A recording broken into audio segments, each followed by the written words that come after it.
In the fascinating ecosystem of Boyos, Ontario, there are few elements more valued than the humble red guy. From the album cover of the hit EP Ideation Deluxe to the teaser marketable plushie and representation in video games such as Flimball and WT3D, the red guy has become every Boyo's most beloved character. Today, we'll take a peek into the wonderful world of the red guy.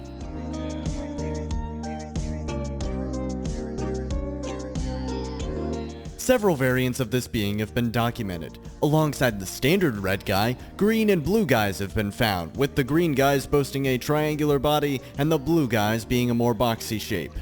If a red guy crosses with a noilet through a quote noilet fluid transfer puncture, it can transform into an entity known only as Ralph, taking a tarp-like form. A rarer version known as Laker Ice Ralph can be achieved with enhanced bioengineering, although the long-term effects on the Ralph aren't known yet.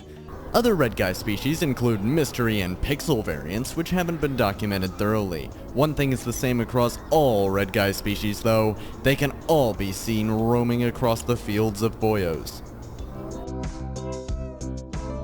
A properly maintained red guy can live from 2 to 200 years, known as a full ideation cycle. When red guys are born, they are known as redlings. As they age, the adult red guy is known as the redder. Finally, when a red guy passes on, they turn into a black orb and settle into the ground, becoming part of the nature around them. It is important to spay and neuter your local red guy population so that they don't overpopulate, by removing the Billy's crystal organ, which will be explained in our next section. While red guys may seem like simple creatures, they are far from it. Boyo scientists divide the red guy into sectors based on their skeleton, which is made of pipe cleaners. In the front is the digestive cube, which handles the intake of food through the anterior trunk, often also creating suction, which allows the red guy to pick up objects. In the middle of the red guy is the reproductive cube, also known as Billy's crystal, which produces the orb-like eggs that can often be seen floating above the red guy. Once removed, the eggs cannot be fertilized. On the bottom of the red guy is a McDonald's drive-thru speaker, which is used for communication. Red guys have a large vocabulary, but tend to speak Polish, making interaction easier with red guys held in captivity. A red guy has no eyes and instead uses echolocation, similar to how bats keep from flying into walls. However, a red guy's echolocation is significantly stronger and allows them to sense things from longer distances. So, once a red guy senses food, what do they do with it? Well, red guys have a marvelous system where they can think of practically anything and materialize it out of nearby atoms. However, this is often a lengthy process and is a bit unstable. So, the red guy will most times turn to the local condiment country plants or Polish cuisine for food. Red guys have a preference for various types of kielbasa, though their favorite is bialy kielbasa. They also enjoy bigos, which is a dish made out of various spices, sauerkraut, and chopped meat. Lastly, they enjoy osypek, which is made with smoked cheese and is a traditional food in the very south of Poland.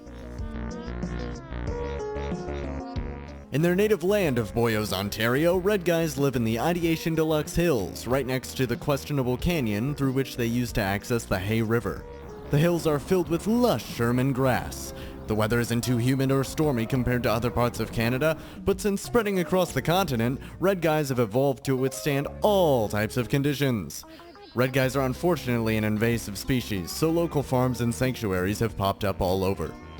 Red guys love to graze in my backyard during the day and sleep in my garage at night. Sometimes, I like to visit local red guy sanctuaries to make sure that they've all been spayed and neutered. Red guys live in packs, so if you plan to adopt, be sure to adopt more than one. Keeping up with the little guys is hard work, but seeing how happy they are at the end of the day makes it all worth it.